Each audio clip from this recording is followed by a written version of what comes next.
আসসালামু আলাইকুম। সাথী কিচেনে আপনাদের সবাইকে স্বাগত জানিয়ে শুরু করছি আমার আজকের রেসিপি। আজ আমি আপনাদেরকে কাঁচা আমের খোসা সহ রোদে দেওয়ার ঝামেলা ছাড়াই আচার তৈরি করে দেখাবো। এই আচারটা খেতে ভীষণ মজার এবং তৈরি করে নেওয়া খুবই সহজ। খুব অল্প সময়ের মধ্যে এটা তৈরি করে নেওয়া যায়। তাহলে চলুন পুরো রেসিপিটি দেখে নেওয়া যাক। প্রথমে চুলায় একটা প্যান বসিয়ে তার ভিতর দিয়ে দিলাম 2 কাপ পানি।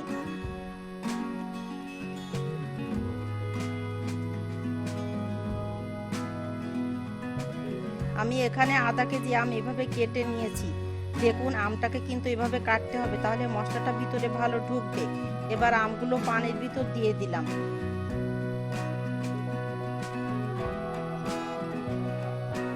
আমগুলো যেন পানির ভিতর ভালোভাবে ডুবে থাকে এজন্য একটু নেড়ে দিলাম। এবার আমি এর ভিতর দিয়ে দিলাম 1 চামচ লবণ।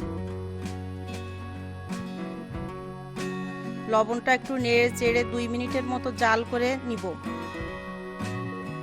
যাতে আমের কষটা ভালোভাবে বেরিয়ে যায়।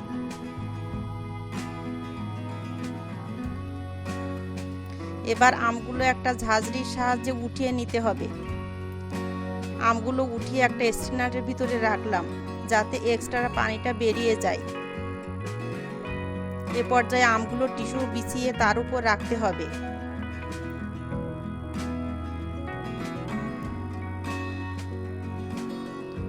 আমগুলো এভাবে ছড়িয়ে দিতে হবে, যাতে এক্সট্রা পানি টিস্যুতে চুষে নেয়।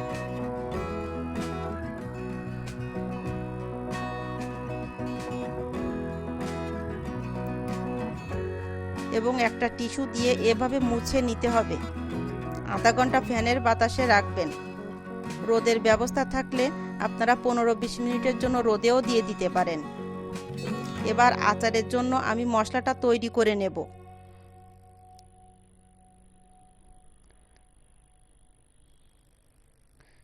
প্রথমে 1 চামচ ধনিয়া, 1 চামচ জিরা, 2 চামচ পাঁচফোড়ন দিয়ে ভালোভাবে ভেজে নিতে হবে।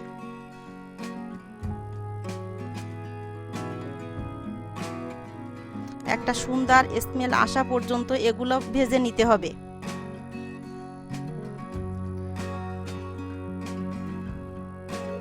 মশলাগুলো ভাজা হয়ে গিয়েছে। এবার একটা মিক্সিতে নিব মশলাগুলো গুঁড়ো করে নেওয়ার জন্য। আপনারা শিলপাটাও বেটে নিতে পারেন। এবার আমি 5-6টা শুকনা মরিচ একটু টেলে নিব। টালা হয়ে গেছে, এবার উঠিয়ে নিব।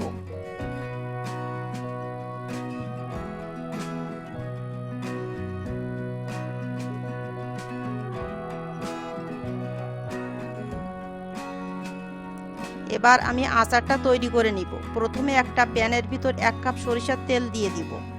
অবশ্যই আপনারা খাঁটি সরিষার তেলটা দেওয়ার চেষ্টা করবেন, এতে আচার অনেক দিন ভালো থাকে। এবার আমি দিয়ে দিব 1 চামচ জিরা,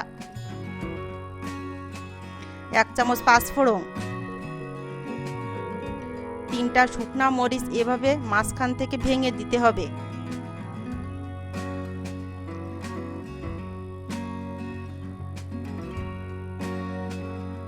এরপর দিয়ে দিচ্ছি সরিষা বাটা 1 টেবিল চামচ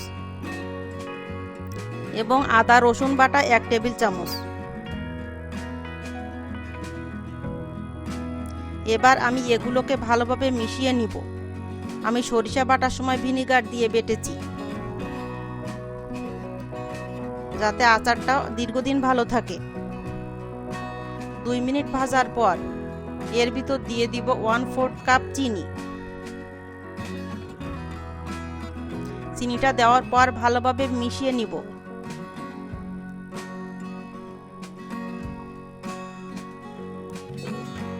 এবার দিয়ে দিব আম।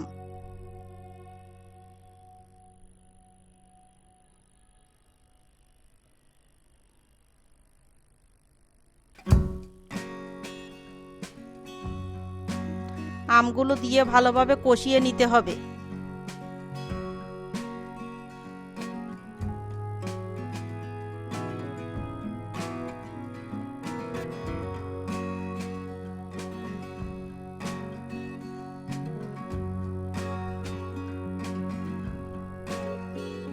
এবার আমি 1 চামচ হলুদের গুঁড়া দিয়ে দিচ্ছি।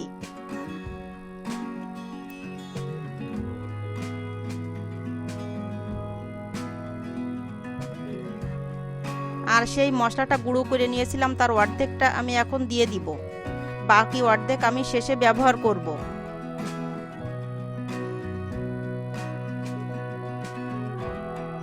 দিয়ে দেব 1 চামচ লবণ।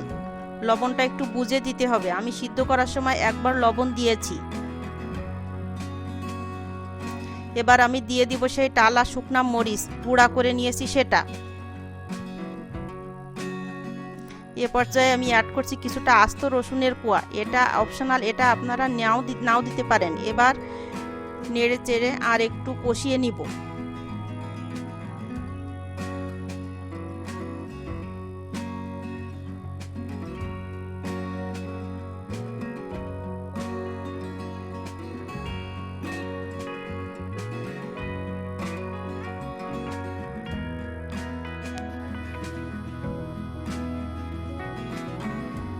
আচারটাকে দীর্ঘদিন ভালো রাখার জন্য এ পর্যায়ে আমি দিয়ে দেব 1/3 কাপ ভিনেগার।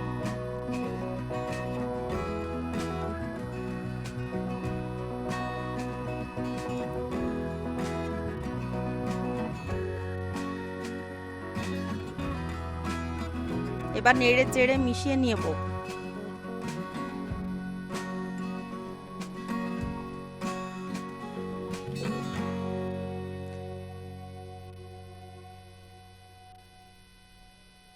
আমগুলো সিদ্ধ হয়ে গেছে, এ পর্যায়ে আমি অ্যাড করব সেই অর্ধেক মশলা আমি উঠিয়ে রেখেছিলাম সেটা দিয়ে আমের সঙ্গে ভালোভাবে মিশিয়ে নিব।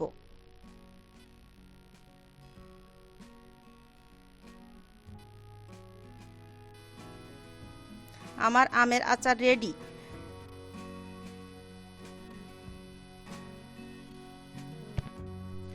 আমি চুলাটা অফ করে দিয়েছি।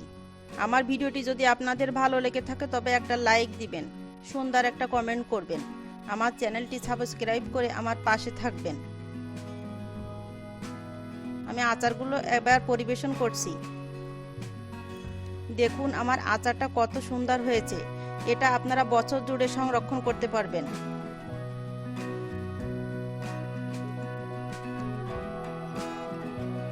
এটা খিচুড়ির সঙ্গে খেতে খুবই মজা।